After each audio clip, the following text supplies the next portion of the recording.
empezaba esa audiencia pública convocada por la Corte Suprema de Justicia de la Nación para que tengamos esa tan esperada ley de medios de la democracia. La audiencia sirvió claramente para ocupar el centro de la escena pública de este debate y que quede absolutamente claro las posiciones. Si a alguien le quedaban dudas, si había algo que aclarar, me parece que la audiencia lo terminó de aclarar. ¿Por qué la actora sostiene que se afecta la libertad de expresión? Para entender de por qué se afecta la libertad de expresión, hay que entender cómo se afecta la sustentabilidad del Grupo Clarín.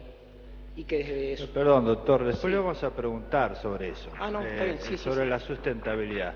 En concreto, usted sostiene que por aplicación de la ley hay una afectación indirecta de la libertad de expresión. ¿Una afectación? Indirecta, si se aplica la ley, como consecuencia de eso se afecta a la sustentabilidad y como consecuencia de eso hay una afectación a la libertad de expresión. Sí, entendimos mejor la pregunta. Perdón, doctor Lorenzetti. Un colorado que venía patinando y lo... Era un abogado. Ese es el abogado de Clarín. Es el abogado que venía patinando mal porque lo apuraron mal. Damián Casino, el abogado de Clarín. Quedó el colorado dando vuelta como un trompo. La situación del Grupo Clarín cambió sustancialmente a partir de la aprobación de la fusión de Cablevisión y Multicanal. Antes de eso estaba afectada la sustentabilidad del grupo y como consecuencia la libertad de expresión. Con la extensión de licencias hubo que hacer inversiones y con la fusión de Cablevisión y Multicanal también hubo que hacer inversiones, que ya le dije de los montos que... Pero antes, la pregunta es concreta, es decir, antes de la fusión y antes de la suspensión de las licencias, ¿había afectación de la libertad de expresión? No, si Grupo Clarín permanecía con esa estructura, no iba a poder permanecer en el mercado. El mercado es dinámico, o sea... Sí, quizá...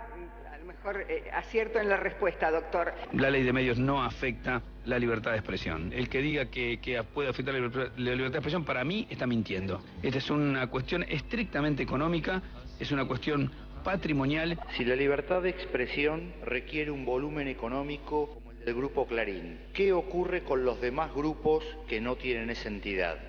¿No tendrían libertad de expresión o deberían ser subsidiados para equipararlos al Grupo Clarín? ¿Cómo se explica que otros medios de comunicación hayan presentado sus planes de adecuación sin invocar este agravio? La situación de otros medios de comunicación requerirán de su estudio particular, de cómo reciben sus ingresos y de dónde prestan sus servicios. La sustentabilidad del Grupo Clarín se ve afectada por la estructura que tiene en función de los mercados que se desempeñan. No, la pregunta se refiere no a la situación de otros grupos en concreto, sino al argumento en el cual basa su posición. Creo que es clara, usted dice es necesaria determinada sustentabilidad para tener libertad de expresión. Lo que no tiene en ese volumen, ¿qué pasa? Es lo que dice la pregunta. Como argumento, en relación a la libertad de expresión.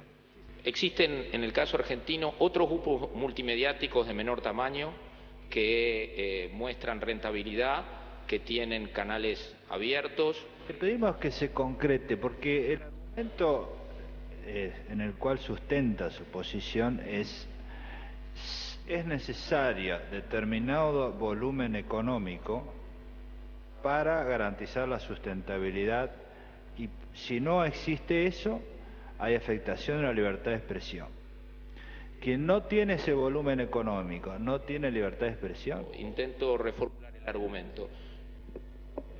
Perdón, doctor Lorenzetti, por ahí puedo ser más directo en la respuesta que entiendo el tribunal está esperando. Lo que espero sinceramente que esta audiencia pública haya servido, que haya sido el paso previo para la resolución definitiva de la Corte. La Argentina necesita la aplicación integral de esta ley, que nuestra democracia necesita la aplicación integral de la ley, que la libertad de expresión, el derecho a la comunicación, el derecho a la información necesita la aplicación de esta ley y que por supuesto, como dijimos hoy en la Corte, está en manos del máximo tribunal, está en las manos del máximo tribunal si nuestra democracia sigue avanzando o si retrocede y esperemos que podamos seguir avanzando y avanzar es aplicar esta ley de la democracia.